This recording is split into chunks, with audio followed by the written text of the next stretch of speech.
नमस्कार दर्शक बंधु आज क्षुद्र भिडियो आपण मानक स्वागत। दर्शक बंधु आज भिडियो मु आपण मानक कहिबी जे किपरि धन आगमनर रास्ता खोलिब, किपरि घरर आमदानी 10 गुणा बढ़िब, अर्थात आपणक घर को धन आसीबार मार्ग किपरि खोलिब।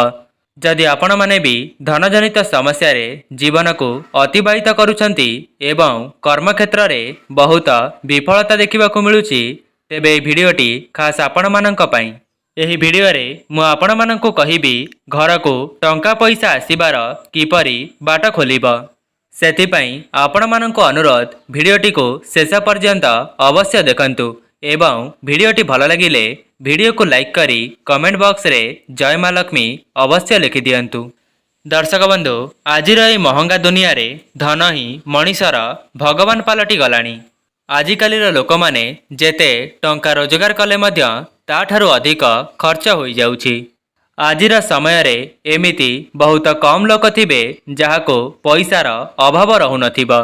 जदि भी जेउ मानक पाखरे पर्याप्त परिमाण रे धन संपत्ति रहुछि, तेबे सेमानंकर मध्य धन संपत्ति को आकर्षित करिबारे लोभ बढ़ी जाउछि। धनर लोभ ठीक सेही परि होइथाए, जेते टंका थिले मध्य ताकु पाइबार आशा आहुरी बढ़ी जाइथाए।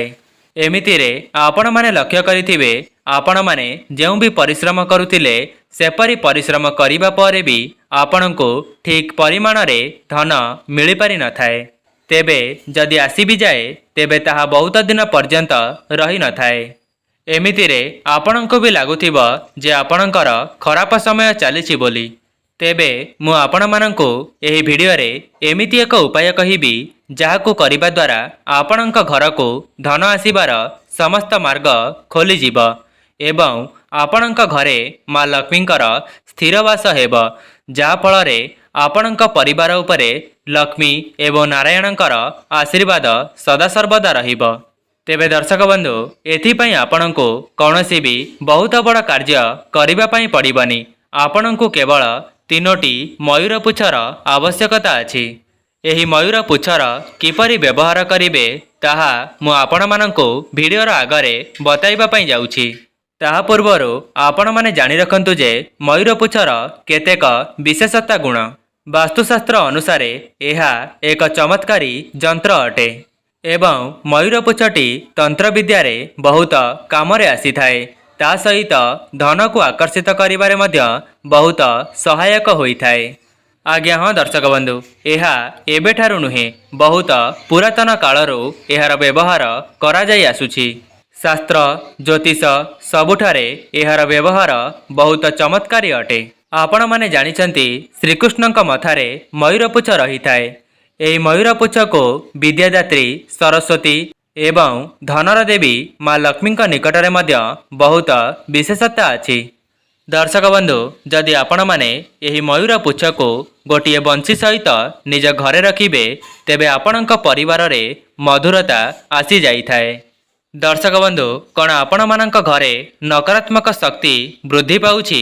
जदि एपरि शक्ति वृद्धि पाउछि तेबे ताको नाश करिबार उपाय हेउछि केवल मयूरपुच्छ। सेथिपई आपण माने गोटिए मयूरपुच्छ को संध्या आळती करि सारिबा परे आपणଙ୍କ घरर चतुर्पार्श्व रे जोर जोर रे हलाइबाकु लागंतु, जहा द्वारा सेथिरु जेउ पवन उत्पन्न हेब सेही पवन द्वारा आपणଙ୍କ घरे जहा भी किछि नकारात्मक शक्ति भरी होई रहिथिबो ताहा बाहर को चली जाइथाए। आज्ञा हाँ दर्शक बंधु एपरि करिबा द्वारा आपणଙ୍କ घरु समस्त नकारात्मक शक्ति दूर हेबा सहित घरे सकारात्मक शक्तिर संचार कराई थाए। एपरि आपण माने प्रत्येक दिन संध्या समय रे करिबार अछि।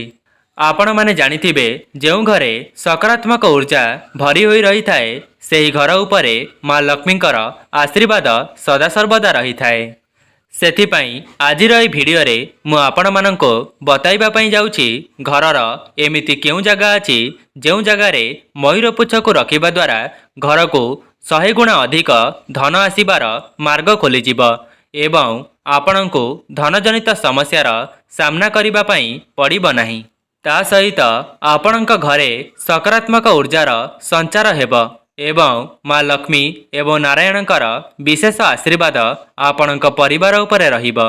ସେଥିପାଇଁ ଆପଣଙ୍କ ଘରର ଏମିତି ଏକ ଜାଗାକୁ ବାଛି ନେବେ ଯେଉଁ ଜାଗାରେ ମୟୂରପୁଚ୍ଛ ରହିବା ଦ୍ୱାରା ସମସ୍ତଙ୍କର ନଜର ସେହି ମୟୂରପୁଚ୍ଛ ଉପରେ ପଡ଼ିପାରୁଥିବ। କାହିଁକି ନା ମୟୂରପୁଚ୍ଛଟି ସମସ୍ତ ନକାରାତ୍ମକ ଶକ୍ତିକୁ ନିଜ ଆଡ଼କୁ ଆକର୍ଷିତ କରିଥାଏ ଏବଂ ନିଜ ଭିତରୁ ସକାରାତ୍ମକ ଉର୍ଜାର ସଞ୍ଚାର କରାଇଥାଏ। ସେଥିପାଇଁ ଆପଣଙ୍କ ଘରର ଏମିତି ଏକ ଜାଗାରେ ମୟୂରପୁଚ୍ଛକୁ ରଖନ୍ତୁ ଯେଉଁଠାରେ ସମସ୍ତଙ୍କର ନଜର ସେହି ମୟୂରପୁଚ୍ଛ ଉପରେ ପଡ଼ିବ, ଯାହାଫଳରେ ସମସ୍ତ ନକାରାତ୍ମକ ଶକ୍ତି ଏବଂ ସମସ୍ତଙ୍କର କୁନଜର ସେହି ମୟୂରପୁଚ୍ଛ ଆକର୍ଷିତ କରିଦେବ।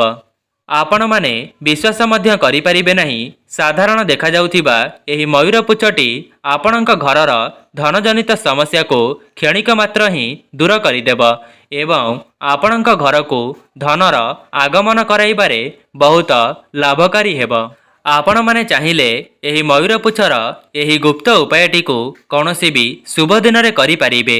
ମୟୂରପୁଚ୍ଛର ବ୍ୟବହାର ସମସ୍ତ ଜାଗାରେ ହୋଇପାରିଥାଏ, ଯେମିତିକି ବିଦ୍ୟାର୍ଥୀମାନେ ନିଜର ବିଦ୍ୟା କ୍ଷେତ୍ରରେ ଉନ୍ନତି ପାଇଁ ନିଜ ବହି ଭିତରେ ମଧ୍ୟ ମୟୂରପୁଚ୍ଛକୁ ରଖିପାରିବେ।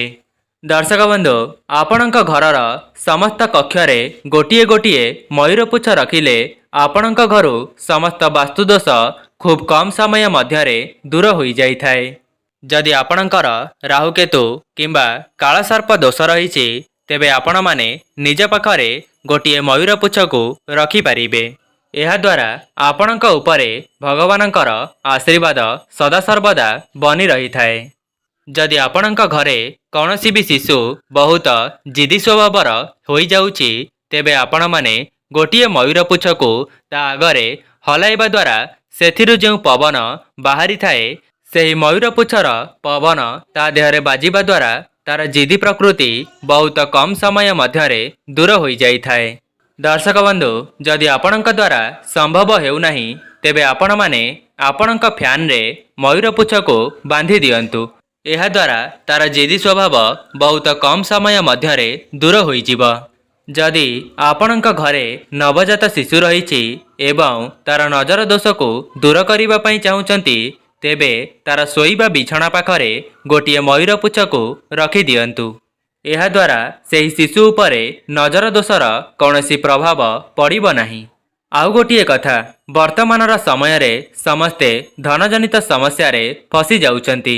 ଯେତେ ରୋଜଗାର କଲେ ମଧ୍ୟ ତାଙ୍କୁ ପଇସା ଅଣ୍ଟୁନାହିଁ ଏବଂ ସେମାନେ ବହୁତ ଋଣ କରଜରେ ଫସି ଯାଉଛନ୍ତି। ତେବେ ଆପଣମାନେ ଆପଣଙ୍କ ଘରର ଦକ୍ଷିଣ ପୂର୍ବ କୋଣରେ ଏହି ମୟୂରପୁଚ୍ଛକୁ ରଖିଦିଅନ୍ତୁ।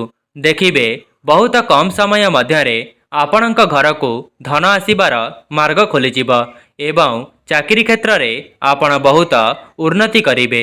ଆପଣମାନେ ଜାଣିଛନ୍ତି, ମୟୂର ସାପକୁ ମାରି ଦେଇଥାଏ। ଯଦି ବି ଆପଣଙ୍କ ଘରକୁ ସାପ ଆସିବାର ଭୟ ରହୁଥାଏ, ତେବେ ଆପଣମାନେ ନିଜ ଘରେ ମୟୂରପୁଚ୍ଛ ଅବଶ୍ୟ ରଖନ୍ତୁ। କାହିଁକି ନା ଯଦି ଆପଣଙ୍କ ଘରକୁ ସାପ ଆସିବାର ଭୟ ରହୁଛି, ତେବେ ଆପଣମାନେ ଆପଣଙ୍କ ଘରର ମୁଖ୍ୟଦ୍ୱାର ସାମ୍ନାରେ ଗୋଟିଏ ମୟୂରପୁଚ୍ଛକୁ ରଖିଦିଅନ୍ତୁ, ଯାହାଦ୍ୱାରା ସାପମାନେ ଆପଣଙ୍କ ଘରଠାରୁ ଦୂରେଇ ରହିବେ। ଦର୍ଶକ ବନ୍ଧୁ, ଏବେ ଆସନ୍ତୁ ଜାଣିବା ଘରର ଏମିତି କେଉଁ ତିନୋଟି କୋଣ ଯେଉଁ ଜାଗାରେ ମୟୂରପୁଚ୍ଛ ରଖିବା ଦ୍ୱାରା ଧନ 10 ଗୁଣା ବୃଦ୍ଧି ପାଇଥାଏ। ତେବେ ଆପଣମାନେ ଜାଣି ରଖନ୍ତୁ ଯେ ଆପଣଙ୍କ ଘରର ଆଲମିରା ଯେଉଁଠାରେ ଆପଣମାନେ ଆପଣଙ୍କର ଧନ ସମ୍ପତ୍ତି ରଖୁଛନ୍ତି, ସେହି ସ୍ଥାନରେ ଆପଣମାନେ ମୟୂରପୁଚ୍ଛକୁ ରଖିଦିଅନ୍ତୁ।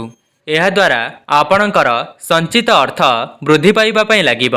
ଯେତେ ଟଙ୍କା ରୋଜଗାର କଲେ ଯଦି ଆପଣଙ୍କୁ ଅଣ୍ଟୁନାହିଁ, ତେବେ ଏହି ଉପାୟଟିକୁ କରିବା ଦ୍ୱାରା ଆପଣଙ୍କର ଧନ ସଞ୍ଚୟ ହେବା ପାଇଁ ଲାଗିବ ଏବଂ ଆପଣଙ୍କର ଅଯଥା ଖର୍ଚ୍ଚ କମ୍ ହୋଇଯିବ।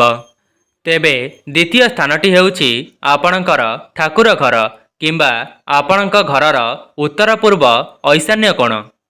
ଆପଣମାନେ ଯେତେବେଳେ ବି ଠାକୁରଙ୍କର ପୂଜା କରୁଛନ୍ତି, ସେହି ସମୟରେ ଆପଣମାନେ ମୟୂରପୁଚ୍ଛର ମଧ୍ୟ ପୂଜାର୍ଚ୍ଚନା କରନ୍ତୁ। ଦେଖିବେ ଏପରି କରିବା ଦ୍ୱାରା ଆପଣଙ୍କ ଘରକୁ ଧନ ଆସିବାର ସ୍ରୋତ ମିଳିଯିବ। ତେବେ ଘରର ତୃତୀୟ ଜାଗାଟି ହେଉଛି ଯେଉଁଠାରେ ଆପଣମାନେ ମୟୂରପୁଚ୍ଛ ରଖିବା ଦ୍ୱାରା ଆପଣଙ୍କ ଘରର ସୁଖ ସମୃଦ୍ଧି ବୃଦ୍ଧି ପାଇଥାଏ। ସେହି ଜାଗାଟି ହେଉଛି ଆପଣଙ୍କର ବିଛଣା, ଯେଉଁଠାରେ ଆପଣମାନେ ଶୟନ କରୁଛନ୍ତି। ଆପଣମାନେ ନିଜ ଶୋଇବା କକ୍ଷରେ ନିଜ ମୁଣ୍ଡ ପାଖରେ ମୟୂରପୁଚ୍ଛକୁ ରଖିଦିଅନ୍ତୁ। ଏପରି କରିବା ଦ୍ୱାରା ଆପଣଙ୍କ ମସ୍ତିଷ୍କରେ ସକାରାତ୍ମକ ଭାବନା ପ୍ରବେଶ କରିଥାଏ, ଯାହାଫଳରେ ଆପଣଙ୍କୁ ନକାରାତ୍ମକ ଶକ୍ତିଠାରୁ ଦୂରରେ ରଖିଥାଏ। ଦର୍ଶକ ବନ୍ଧୁ, ଆଉ ଗୋଟିଏ କଥା, ଆପଣଙ୍କ ମୁଖ୍ୟ ଦ୍ୱାରରେ ଗଣେଶଙ୍କ ଫଟୋ ସହିତ 3ଟି ମୟୂରପୁଚ୍ଛ ଲଗାନ୍ତୁ, ଯାହାଫଳରେ ଆପଣଙ୍କ ଘରର ସମସ୍ତ ବାସ୍ତୁଦୋଷ ନାଶ ହୋଇଯିବ ଏବଂ ଆପଣଙ୍କ ଘର ଉପରେ କାହାର ବି କୁନଜର ପଡ଼ିବ ନାହିଁ। ତେବେ ଦର୍ଶକ ବନ୍ଧୁ, ମୟୂରପୁଚ୍ଛର ଏହିସବୁ ଉପାୟ କରିବା ଦ୍ୱାରା ଆପଣଙ୍କ ଘରୁ ଧନଜନିତ ସମସ୍ୟା ଦୂର ହେବା ସହିତ ମା ଲକ୍ଷ୍ମୀ ଏବଂ ନାରାୟଣଙ୍କର ବିଶେଷ ଆଶୀର୍ବାଦ ଆପଣଙ୍କ ପରିବାର ଉପରେ ବର୍ଷା ହେବ। ତା ସହିତ ଘରକୁ ଧନ ଆଗମନର ମଧ୍ୟ ମାର୍ଗ ଖୋଲିଯିବ। ତେବେ ଦର୍ଶକ ବନ୍ଧୁ, ଯେଉଁମାନେ ଭିଡ଼ିଓଟିକୁ ଶେଷ ପର୍ଯ୍ୟନ୍ତ ଦେଖିଛନ୍ତି ସେମାନେ ଭିଡ଼ିଓକୁ ଲାଇକ୍ କରି ସେମାନେ ସେମାନଙ୍କର ପ୍ରିୟ ଦେବଦେବୀଙ୍କ ନାମ କମେଣ୍ଟ ବକ୍ସରେ ଅବଶ୍ୟ ଲେଖିଦିଅନ୍ତୁ। ଆଜି ପାଇଁ ରହୁଛି, ନମସ୍କାର।